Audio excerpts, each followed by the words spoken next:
বন্ধুরা যারা SSC group D এবং সি অঙ্কে ভালো রেজাল্ট করতে চাইছো বা এই অঙ্কের বেসিক নিয়মগুলো তোমাদের যাদের জানা নেই তারা অবশ্যই দেখতে পারো, কারণ 2017 সালে এই অঙ্কগুলো এসেছিল। আজকে সেগুলো তোমাদেরকে কোর্সে দেখানো হবে। আশা করি এই ভিডিওটা তোমাদের অনেক হেল্পফুল হবে। তো বন্ধুরা আজকে আমাদের যে অঙ্কের পার্টটা হয়েছে সেটা হচ্ছে সেকেন্ড পার্ট। ফার্স্ট পার্টে তোমাদের 5খানা অঙ্ক দেখানো হয়েছে এবং যারা দেখোনি তারা ডেসক্রিপশনে অবশ্যই লিংক দেওয়া আছে, তোমরা চাইলে ওখান থেকে দেখে নিতে পারো। তো আজকের যে প্রথম ম্যাথটা সেটা তোমাদের স্ক্রিনে দেখতে পাচ্ছ। এখানে কি বলা হয়েছে দেখো, এটা 2017 সালে গ্রুপ ডি তে এসেছিল এসএসসি তে। তো বন্ধুরা এখানে দেখো প্রথম অঙ্কটা কি বলা হয়েছে না, বলা হয়েছে সুদের হার 5% থেকে কমে যদি 4% হয় তাহলে এক ব্যক্তির প্রাপ্য বার্ষিক সুদ সেটা 250 টাকা কমে যায়, ওই ব্যক্তির জমানো মূলধন কত, এটা আমাদের কাছে জানতে চেয়েছে। অর্থাৎ এখানে আমরা পরিষ্কার বুঝতে পারছি যে সুদের হারটা 5% থেকে কমে 4% যদি করে তাহলে তার 250 টাকা কমে যায়। অর্থাৎ সুদের হারটা কত কমলো, 5% থেকে 4% যদি আমরা বাদ দিই, অর্থাৎ 1% সুদ কমছে, যেখানে 250 টাকা আমাদের সুদটা কমে যাচ্ছে। অর্থাৎ এবার যদি আমরা মূলধনটা ধরি যে তার মূলধন x টাকা ছিল, তাহলে x এর এই 1% মানে কিন্তু আমাদের এই 250 টাকা। ব্যাস এখান থেকে আমরা x এর মানটা ক্যালকুলেশন করলে বেরিয়ে যাবে।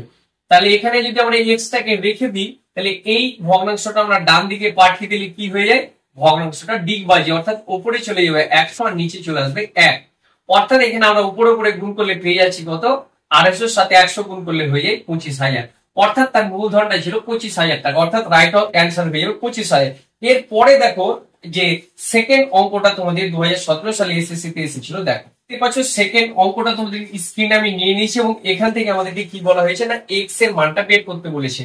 তাহলে এই যে এক্স আছে এর মানটা বের করতে হবে। তাহলে আমরা দেখতে পাচ্ছি এখানে এগুলো সব দশমিক সংখ্যা আছে, তাহলে এগুলোকে আমরা অ্যাড করে নেবো, তারপরে কি করবো ডান দিকে পাঠিয়ে দেবো। তাহলে এখানে আমরা যদি এই সংখ্যাগুলো অ্যাড করি তাহলে কি দশমিকের সংখ্যা যোগ করতে হয় কিভাবে একটু দেখিয়ে দিতে হবে। এখানে 79 দশমিক কত আছে না 63 আছে। এরপরে দেখো দশমিকের যোগ বা বিয়োগ করতে গেলে কি করতে হয়, প্রথমে আমাদেরকে এই দশমিকের সোজা দশমিক বসাতে হয়, এরপরে ডান দিকে 8 আছে 8 বসিয়ে দেবো, বাঁ দিকে কত আছে 963 আছে বসিয়ে দেবো। এরপরে দেখো যে সংখ্যাটা আছে এই সংখ্যাটা দশমিকের সোজা দশমিক বসাবো, এরপরে 953 ছিল এখানে, আর এখানে দেখো বন্ধুরা এদিকে ডান দিকে কত ছিল 7। এরপরে যে ফাঁকা ঘরগুলো থাকে এগুলো যোগ হোক বা বিয়োগ হয়, এগুলো হচ্ছে আমাদের শূন্য দিয়ে কি করতে হয়, এগুলো পুজিয়ে দিতে হয়। অর্থাৎ এখানে আমরা শূন্য দিয়ে এই ঘরগুলো কি করবো, পুজিয়ে দেবো। ব্যাস এবার আমরা যোগ করলে কি পাই দেখো, 3 হচ্ছে, 5 আর 3 8 হয়ে যাবে, 6 আর 8 14, 14 আর 9 23, 3 হাতে থাকে 2, এদিকে আমাদের 12 দিয়ে 14, 14 আর সাথে 21 1 হাতে 2 থাকে 13, আর দিয়ে কত হচ্ছে 15 হাতে 1, 9 আর 1 10, অর্থাৎ 1051 দশমিক হচ্ছে 383। তাহলে মাইনাস এক্স, এরপরে যদি আমরা এই 1051.63 ডান দিকে পাঠিয়ে দিই তাহলে কি হয়ে যাবে, আমাদের মাইনাস হয়ে যাবে, মাইনাস হবে 1051.383। ব্যাস এবার আমরা এটা থেকে এটা কি করবো, মাইনাস করবো, যেহেতু এটা বড় সংখ্যা আমাদের। তাহলে 1051.383 থেকে যদি আমরা দশমিকের সোজা দশমিক বসালাম 732, আর এদিকে ছিল আমাদের 18। ব্যাস বাকি ঘরগুলো শূন্য দিয়ে আমরা পুজিয়ে দেবো। মাইনাস করলে কত হচ্ছে বলো না, এখানে আমাদের 13 থেকে 7 বাদ দিলে 6, হাতে থাকে 1, 9 হয়ে যাচ্ছে, 11 থেকে 9 বাদ দিলে 2, হাতে 1 এখানে যোগ করলে 2 হয়ে যাচ্ছে, তাহলে এখানে আমাদের 3, আর এদিকে হচ্ছে আমাদের 0 আর এদিকে 1, অর্থাৎ 1032 দশমিক, অতএব মাইনাস x সমান হচ্ছে মাইনাস 1032.651। অর্থাৎ আমাদের এই মাইনাস মাইনাস কেটে দিলে রাইট অ্যান্সার হয়ে গেল আমাদের এই এটা। আশা করি বুঝতে পেরেছি, এগুলো বেসিক অঙ্ক। এরপরে দেখো যে তো বন্ধুরা এর পরের যে অঙ্কটা এসেছিল দেখতে পাচ্ছ তোমাদের স্ক্রিনে, 2017 সালে এসএসসি গ্রুপ ডি তে এই অঙ্কটা এসেছিল। এবং এরকম টাইপের যদি অঙ্ক আসে তখন আমরা কিভাবে করবো দেখো, এখানে আমরা দেখতে পাচ্ছি রুটের ভেতরে গুণ এবং ভাগের কাজ আছে।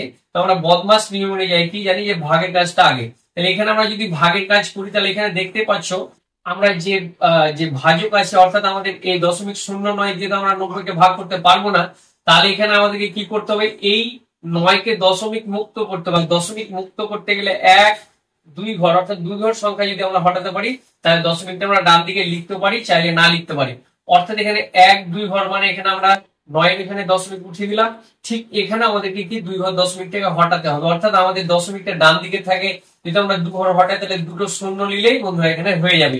এরপরে দেখো কত আছে, ইন্টু কত আছে, 10 আছে। এরপরে আমরা কি করবো, ভাগের কাজটা যদি করি তাহলে 9 দিয়ে যদি আমরা 9000 কে ভাগ করি তাহলে কত হবে, 1000 ইন্টু এখানে কত আছে 10, অর্থাৎ 10,000 হবে গুণ করলে আমাদের।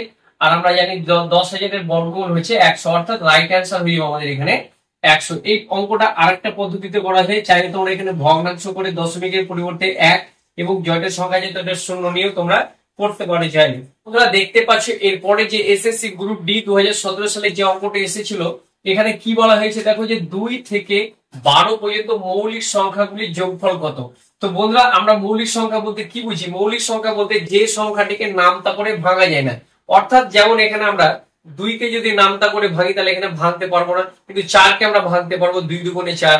আমরা 6 কে ভাঙতে পারি 3 দুগুণে 6, 8 কে ভাঙতে পারি 4 দুগুণে 8। অর্থাৎ যে সংখ্যাগুলিকে আমরা নামতা করে ভাঙতে পারবো না সেগুলো হচ্ছে মৌলিক। অর্থাৎ এখানে 2 থেকে 11 পর্যন্ত, তাহলে 2 থেকে যেহেতু বলা হয়েছে তাহলে এখানে আমরা 2টা ধরতে পারি, তাহলে 2 হবে। এরপরে আমরা দেখো 3 মৌলিক সংখ্যা, 5 হবে মৌলিক সংখ্যা, 7 হবে, আর কত হবে না 11 হবে। তাহলে এগুলোকে যদি আমরা অ্যাড করি কত হবে, 3 2 5, 5 5 10, আর এদিকে হচ্ছে 18। তাহলে আমাদের যোগফলটা হচ্ছে 28, অর্থাৎ 2 থেকে 12 পর্যন্ত মৌলিক সংখ্যাগুলির যোগফল হচ্ছে 28। এরপরে দেখো তোমাদের 2017 সালে এসএসসি তে এসেছিল, এখানে কি বলা হয়েছে দেখো, এক ব্যক্তি ও তার 2 যমজ ছেলের বর্তমান বয়সের গড় হচ্ছে 30 বছর। ওই ব্যক্তি ও এক ছেলের বয়সের অনুপাত হয়েছে কত, 5:2 হলে ওই ব্যক্তির বর্তমান বয়স কত। তাহলে এখানে আমরা পরিষ্কার বুঝতে পারছি যে এখানে যে 3 জনের গড় বয়সটা হয়েছে সেটা হচ্ছে 30 বছর। তাহলে 3 জনের যদি গড় বয়স 30 বছর হয়, তাহলে 3 জনের মোট বয়স কত হচ্ছে, 3 জনের মোট বয়সটা হচ্ছে 90 বছর। এরপরে দেখো কি বলা হয়েছে, বাবা ও ছেলের মানে বাবা এবং এক ছেলের বয়সের অনুপাতটা কত বলেছে, 5:2। তাহলে এখানে আমরা যদি বাবার বয়সটা ধরি যে বাবার বর্তমান যে বয়সটা সেটা হচ্ছে 5x এবং ছেলের বর্তমান বয়সটা হচ্ছে 2x। তাহলে এখানে বাবার বয়সটা হচ্ছে কত, 5x, আর ছেলের বয়স 2x, এবং আরেক ছেলের বয়স যদি 2x হয়, এই টোটাল 3 জনের মোট বয়সটা হচ্ছে 90 বছর। অর্থাৎ এখানে আমরা 9x = 90, অর্থাৎ 9 দিয়ে যদি আমরা কেটে দিই তাহলে কত হবে, 10 বছর। অর্থাৎ এখানে বাবার বয়সটা কত হয়েছে, তাহলে আমরা যদি 10 দিয়ে 5 কে গুণ করে দিই তাহলে 5 10 50 বছর, অর্থাৎ বাবার বর্তমান বয়স হয়েছে 50 বছর। আশা করি বন্ধুরা বুঝতে পেরেছো। তো বন্ধুরা, এর পরের যে ভিডিওটা আসবে তোমাদের পার্ট 3 তে বাকি অঙ্কগুলো আলোচনা করা হবে, এবং আশা করি বন্ধুরা এই ভিডিও থেকে অনেক তোমাদের হেল্প হয়েছে। তো বন্ধুরা দেখতে থাকো পরের ভিডিওগুলো, আশা করি তোমাদের অনেক ভালো লাগবে। তো বন্ধুরা, অঙ্কগুলো ভালো লাগলে অবশ্যই আমার চ্যানেলটিকে সাবস্ক্রাইব করে পাশে থাকার চেষ্টা করবে।